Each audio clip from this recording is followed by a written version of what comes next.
Diseases of the gallbladder and the biliary system are very common. Approximately 10% of the adult population has gallbladder stones. When symptoms such as pain in the abdomen and jaundice arise, diagnosis is essential.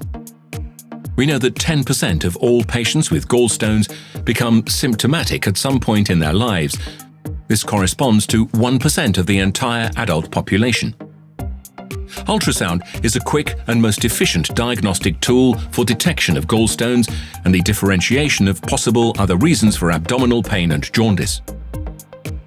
Along with the patient's medical history and blood test results, ultrasound is sufficient in ensuring an accurate diagnosis and treatment. Expensive and time-consuming imaging methods such as CT and MRI can often be omitted. Clearly, ultrasound is the #1 gatekeeper modality for diagnosis. In the following lecture, Professor Dirk Becker from the Agatha Reid Community Hospital, an academic teaching hospital of the Ludwig Maximilians University of Munich, will explain how ultrasound can be applied in a primary care setting.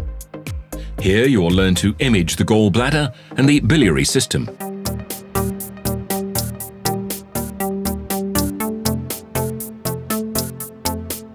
Today, in our lecture, we would like to cover some possible reasons for the abdominal pain.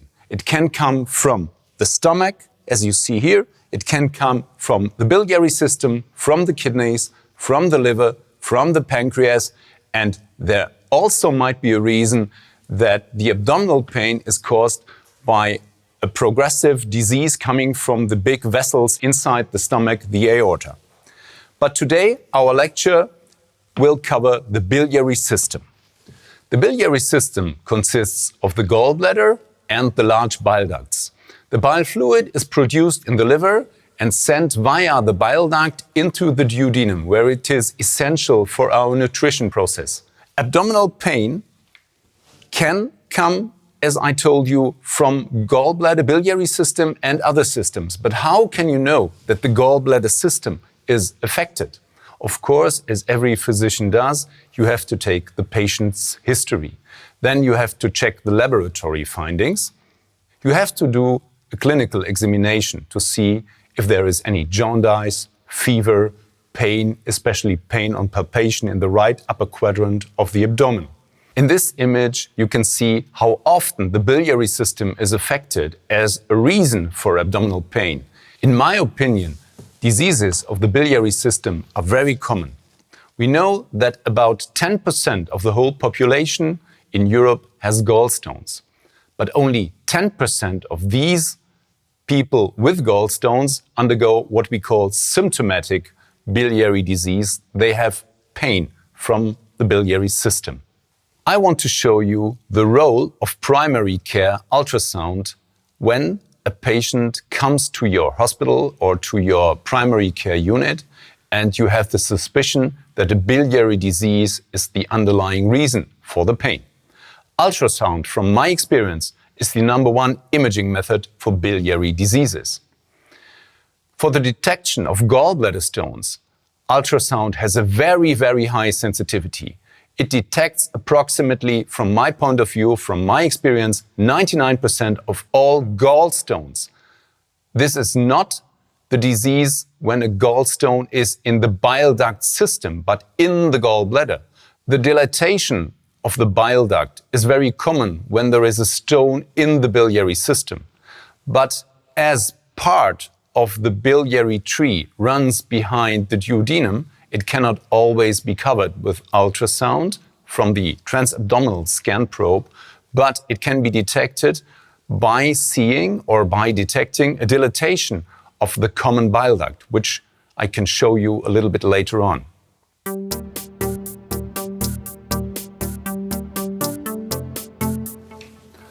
On this anatomic model, I can easily show you the position of the gallbladder and the bile ducts lying behind the right liver lobe.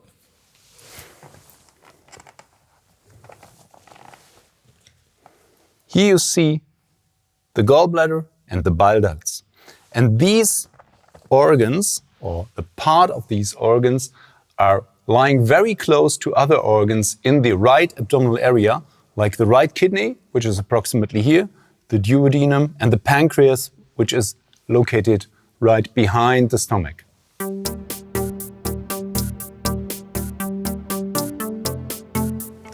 I showed you how ultrasound can help you in detecting the reason for abdominal pain in the patient. Now I want to show you how you can image the gallbladder and the bile duct system. The gallbladder is easily visible when it is filled. Then it is kind of a black hole in the abdominal area. In primary care, the gallbladder is not always filled because sometimes the patient comes during night or after a meal. The gallbladder is visible from the front and from the side, from an intercostal view, and I will show you how you can easily gain those images. When you look from the front onto a patient, we have 3 probe positions where you can easily depict the gallbladder. One is the intercostal view, one is the longitudinal view, and one is the transverse view. I would like to start with the longitudinal view, which is always possible when the patient is in a condition that she or he can make a deep breath. Then the gallbladder moves downwards and is lying here as kind of a black hole just behind the liver.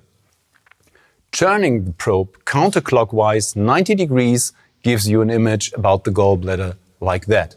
But as I told you, most of the patients are not in a position that they inhale maximum. So this intercostal view gives you a nice view onto the gallbladder, the portal vein, and the adjacent bile duct lying close to the portal vein.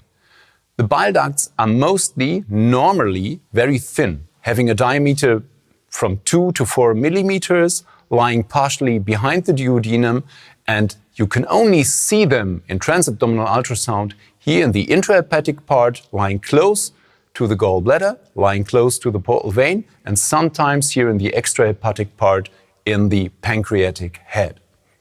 There is one structure giving you an idea where you have to look for the bile ducts.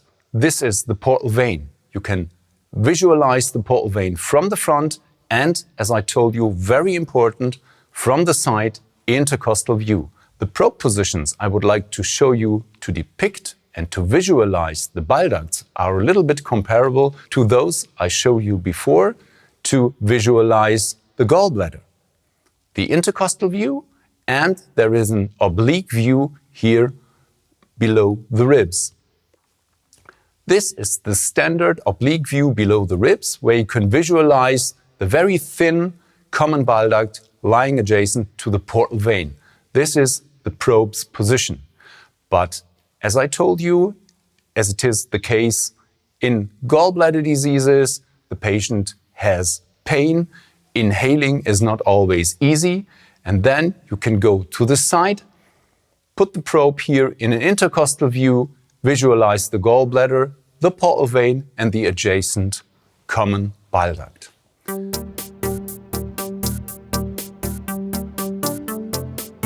Now I want to show you how you can visualize the gallbladder and the bile duct with ultrasound. The best way to scan the gallbladder and the bile duct is to scan the patient in the morning, because after a fasting period during night, the gallbladder is totally full and there is no bowel gas which interferes with the ultrasound. You don't need any special position for the patient. If the patient is lying in a supine position, as you can see it here, the gallbladder and the bile ducts are scannable very easily. In this case, we are using a handheld ultrasound device, as you can see it here. The probe has 2 sides, the linear side and the sector. For the abdominal scan, we use the sector scan. For the orientation, the probe has a light or a notch. And for the longitudinal view, you position the probe onto the abdomen of the patient when the light or the notch is showing to the head of the patient. Now let me show you how to visualize the gallbladder in the longitudinal and transverse orientation. At first, we put some gel onto the ultrasound probe and position the probe in the longitudinal orientation just below the ribs here. You see that there is kind of a folding visible in the gallbladder. That is a very common finding and not a septation. In the longitudinal orientation, it is very important that you tilt the probe laterally and medially to visualize the entire gallbladder. You see the gallbladder wall is very thin. It is only one thin echo-rich layer, and there is no structure visible inside the gallbladder. Turning the probe 90 degrees counterclockwise into the transverse orientation gives you the transverse view of the gallbladder. Again, it's very important also in this orientation to tilt the probe cranially and caudally to visualize again the entire gallbladder. A great view to visualize the entire gallbladder is the intercostal oblique view from that position.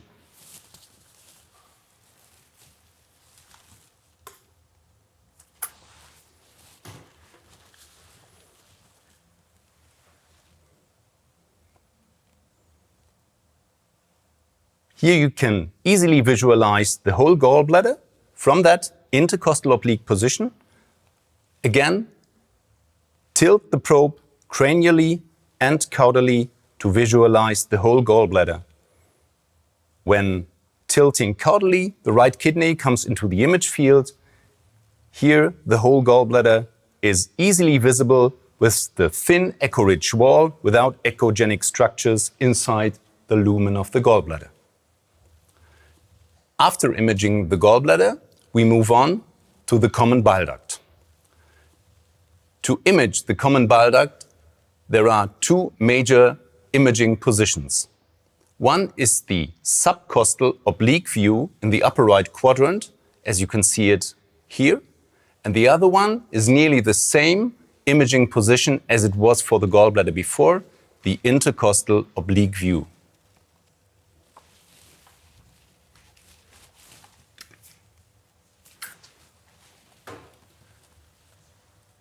In the subcostal view, you see the common bile duct parallel to the portal vein.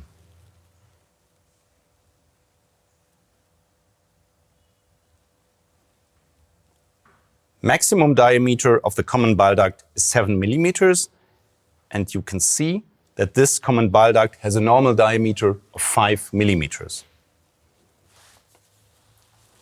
Changing the image orientation, changing the imaging position to the intercostal oblique view, you can again easily visualize the portal vein with the common bile duct running parallel to the portal vein. In summary, imaging the gallbladder and the biliary system is very important. There are several imaging positions to visualize the gallbladder and the biliary system. But remember, the easiest way to visualize the gallbladder and the common bile duct is the intercostal oblique view.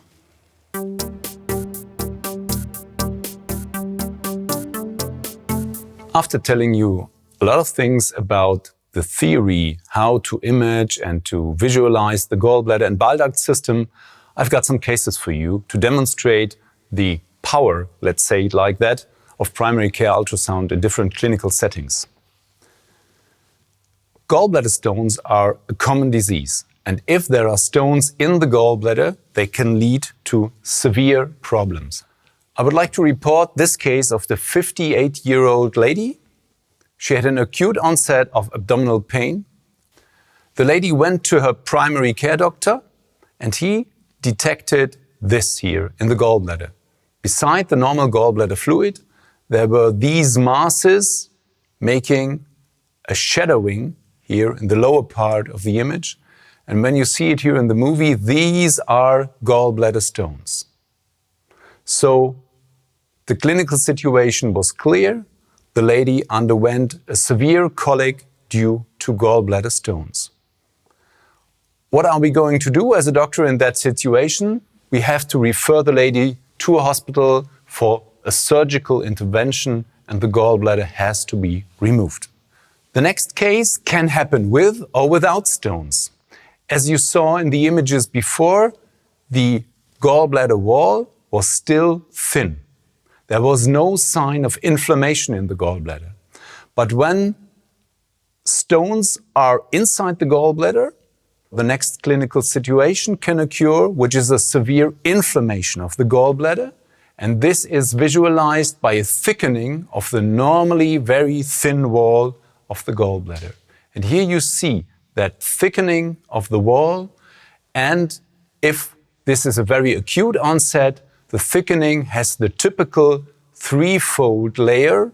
It has an echo-rich, echo-poor, and echo-rich layer, which is a sign of a severe inflammation. Mostly, this situation occurs with stones in the gallbladder, but it can also, very rare, but it can occur without stones. When this situation is not detected, because the patient didn't see a doctor, a primary care physician with a primary care ultrasound device, the situation can even worsen, and the whole gallbladder can fill with pus. This is visible here in that image. You do not see any normal black, non-echogenic fluid in the gallbladder. You see the gallbladder is filled totally with fluid, which is not more black, which is echogenic. And that is a severe sign of pus in the gallbladder, especially when you see, like you have it here on the right side, with color Doppler, you see a severe thickening of the wall as a sign of inflammation. And here, the color Doppler shows you the inflammation of the gallbladder by an increased blood flow here. And the last case I would like to show you is a dilatation of the common bile duct. As I told you, the normal common bile duct adjacent to the portal vein is very thin and sometimes cannot really be visualized. The normal maximum diameter of a non-dilated bile duct is a maximum of 7 millimeters. Here it is very, very thin. You see the inferior vena cava, the portal vein, and here the very thin common bile duct. In the next image, or in the next movie, you see the dilatation of the common bile duct close to the portal vein. The reason for that is sometimes a stone and sometimes a mass in the pancreatic head, which blocks the normal fluid of the bile fluid. And as you can see from these images, primary care ultrasound is an excellent method for all these patients coming with abdominal pain into a primary care unit. You can easily depict a normal gallbladder, you can mostly exclude stones, you can exclude a dilatation of the common bile duct, and that is a very helpful tool in the primary care setting.